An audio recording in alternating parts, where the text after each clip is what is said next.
Now let's go to the P&ID, which is the piping and insulation diagram.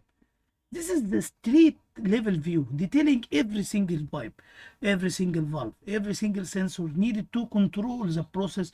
All of the details of the drawing is of the plant is found in this drawing.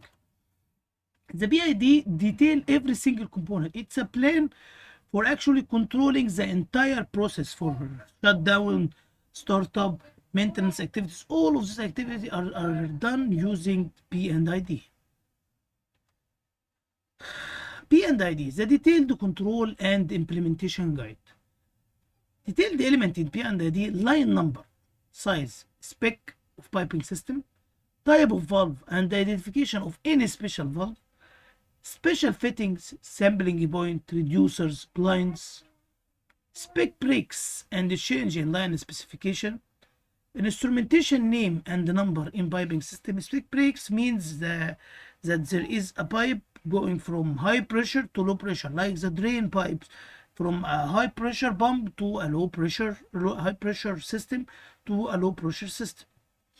Slope data, if applicable for any line. Name and number of all of the equipments.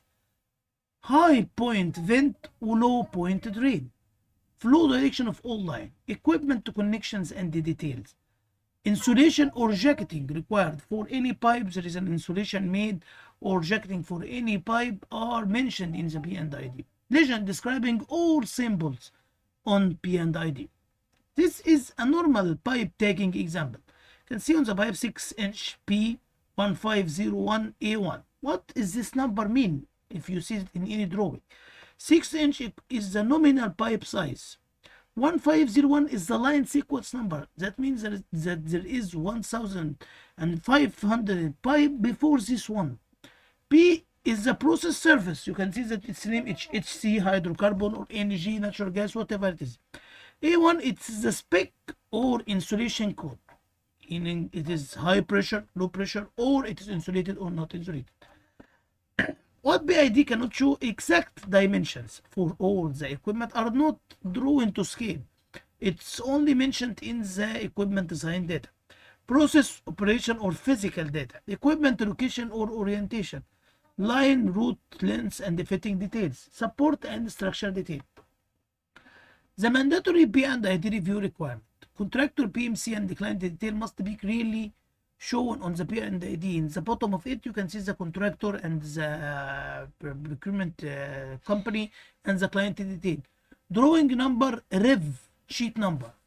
Rev means that it is Rev A, Rev B, issued for HAZOP, issued for as built, issued for construction, whatever you can see, it is the rev number. The drawing number, all of this drawing must have a number that so that they can connect from this pipe, from this drawing to this drawing, from this drawing to this drawing, so that you can understand all of your plant. Title block completion by approved to check the block. Who made this drawing? Approved by who? Equipment tag, correct name and tag for all equipment. Battery limit must be clearly marked for all of the each drawings. Spec break, flow direction, PFD consistent. It must be consistent with the process flow diagram. The P&ID is the third step of the drawing. First the simulation, PFD, then the P&ID. P&ID uses the PFD as an reference and as a startup for this drawing. Every PID must have a legend that describes every symbol used on that drawing. This is the legend. How to interpret and read a P&ID? Every PID has a legend that describes every symbol on each P&ID. And here this is a legend for the P&ID. As you can see, here the control valve, self-actuated motor, pressure safety valve, piston with positioner. All of the symbols used in the P&ID, when you go to the legend, which is usually in the start of the P&ID, you can see what is this meaning. What is the meaning of this? What is the meaning of this line? What is the meaning of this line? This electrical signal. Anything to interrupt and read the P&ID. If you stuck in reading the P&ID, you can go to the legend and check what is this symbol. This is a simple P&ID. You can see here, this is a vessel and operating condition. This is a control valve with interlock. This is a pressure safety valve. This is a switch. This is a shutdown valve. Line number and the spec and where it is going. Revision number and the date by and who made this drawing and the date of this drawing and approved by who.